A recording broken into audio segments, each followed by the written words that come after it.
In Academy, you have a few options of how you make learning available to your learners.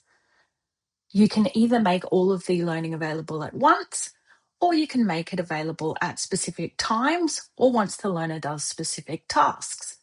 Let's take a look at how you manage content availability. Go to Program Delivery and select the relevant program.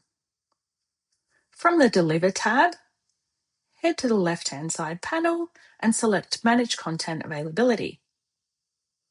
As you can see here, we've got a few different availability rules for our sections. If you don't see anything under this tab, that means all of your content is already available.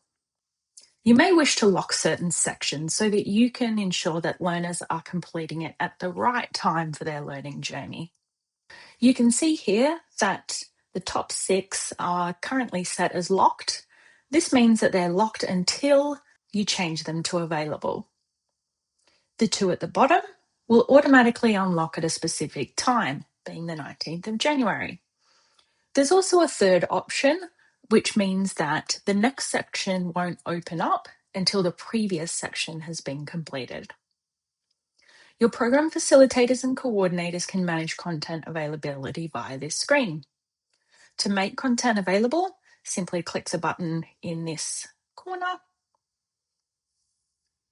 You can do this for locked content, but you can also override the unlock at specific time and make the content available.